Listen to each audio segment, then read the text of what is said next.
Salut les amis, c'est Vincent de la pépinière Terre à Terre. Donc aujourd'hui on se retrouve dans ma salle de greffe où je vais vous présenter deux types de greffes. Donc ça va être l'anglaise au galop et l'anglaise compliquée. Si jamais le sujet des arbres fruitiers et de la greffe vous intéresse, n'hésitez pas à vous abonner. Dans les prochaines vidéos je vais présenter d'autres types de greffes. En parlant de greffe, à la fin de cette vidéo, je vais faire un cours entre guillemets un peu théorique sur le sujet du cal de cicatrisation qui est la base de la greffe. Donc si vraiment ça t'intéresse, je t'invite à regarder jusqu'à la fin pour avoir ce petit aparté théorique. Allez, pour l'instant, c'est parti pour la mise en pratique. Bon, pour la coupe du greffon, que ce soit pour l'anglaise au galop ou l'anglaise compliquée, c'est exactement la même chose. Donc, il faut faire une taille la plus droite possible. Vous pouvez vous reprendre.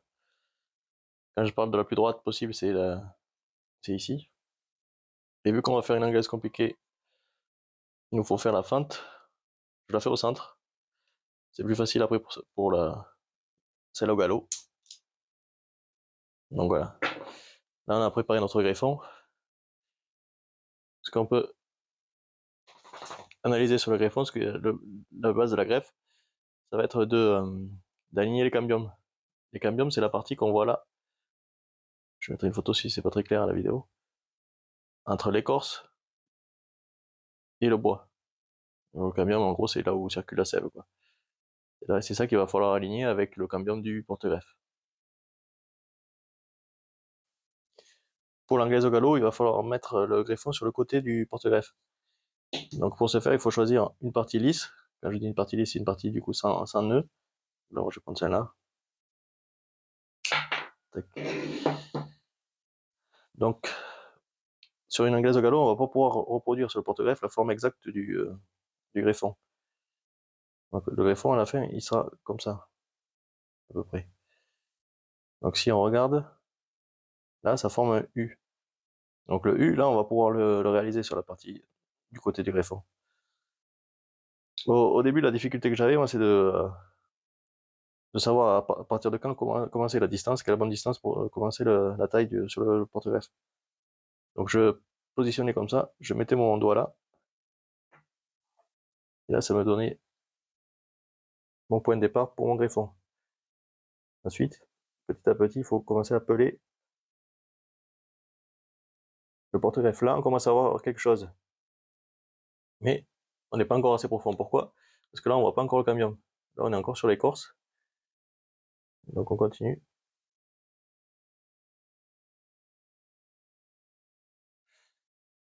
Là, on commence à voir quelque chose.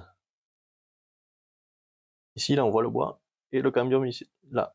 Donc c'est cette partie-là qu'il va falloir faire correspondre avec le cambium du greffon. Donc là, sur un greffon, l'écorce est vraiment très fine par rapport au porte-greffe. Donc on peut continuer à creuser. Au début, il faut prendre le temps, hein. Vous faites petit à petit comme ça. Et là, déjà, on commence à voir que cette forme blanche là se rapproche de ce greffon. Donc on le met et c'est pas trop mal. Donc on n'a plus qu'à faire la taille.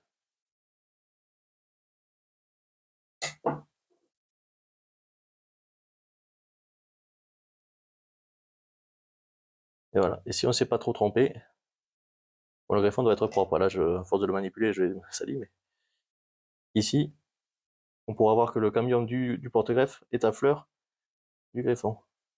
Donc là, vous avez une anglaise au galop qui devrait réussir. Ça devrait se souder par là. Donc il n'y a plus qu'à le ligaturer et le tremper dans la cire si vous avez. Ça, je vous laisse vous référer à ma première vidéo où j'explique les différences pour la ligature et tout ça. Donc voilà pour ce qui est de l'anglaise au galop. Donc, bien faire correspondre le cambium avec le greffon et pas l'écorce.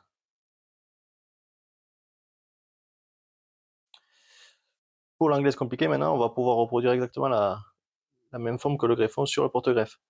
Donc pour ça, il faut que le porte-greffe soit du même diamètre que le greffon. Là, pas besoin de prendre un biac-quiz, vous embêtez pas, vous superposez votre porte-greffe, votre greffon, et vous voyez très bien si c'est du même diamètre ou pas. Donc là, il va falloir réussir à refaire la même coupe que sur votre greffon.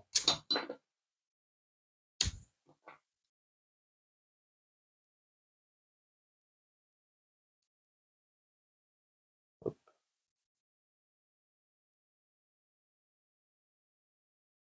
Là, vous vérifiez que les camions soient à peu près bien alignés. Là. Bon, moi j'ai des nœuds sur mon porte-greffe, ce qui est pas terrible, mais j'ai pas mieux sous la main. Donc on voit que les deux formes sont assez similaires. Donc là, vous pouvez faire votre fente. Et voilà, on n'a plus qu'à le ligaturer. Une fois ligaturé, ça devrait prendre.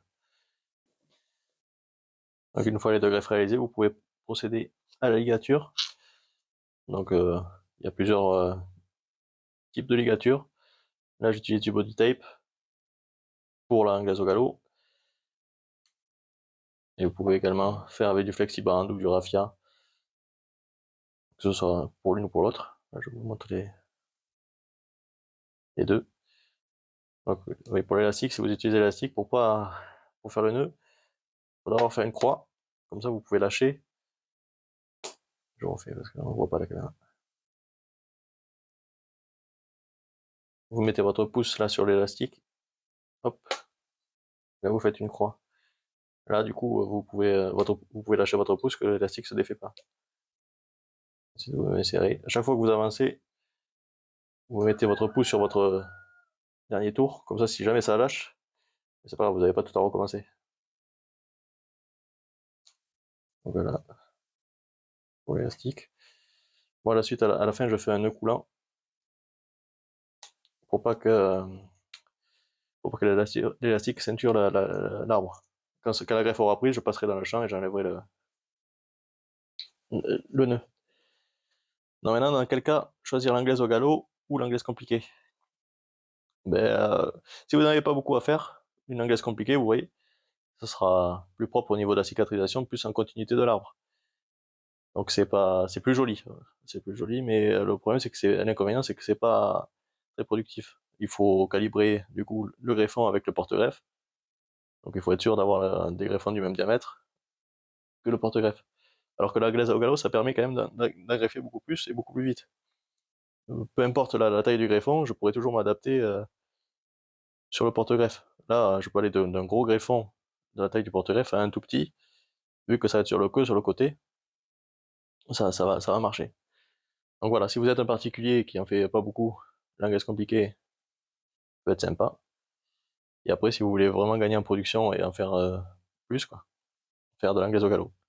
Du coup, moi, principalement, je fais que de l'anglaise au galop. À savoir que cette blessure-là, après, est rebouchée par la pousse de juin. Ça fait assez propre. Dès la première année, c'est rebouché, quoi. Donc après, voilà, votre greffe est finie.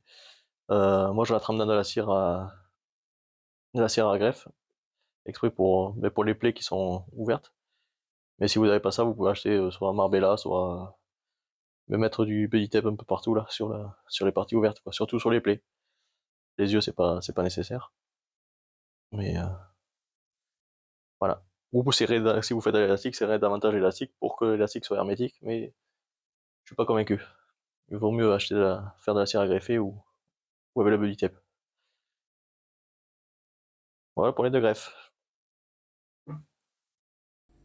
Et voilà les amis, j'espère que cette vidéo vous aura plu. Si c'est le cas, n'hésitez pas à lâcher un petit pouce bleu, ça fait toujours plaisir. Et si jamais vous avez des questions ou si vous faites différemment, vous pouvez le dire dans les commentaires, je répondrai comme d'habitude. Donc je vous laisse avec mon petit passage théorique là, sur l'importance de bien protéger sa greffe pour faire un beau cal de cicatrisation et avoir une bonne réussite de greffe. Donc je vous dis à bientôt pour une prochaine vidéo. A plus, oreilles.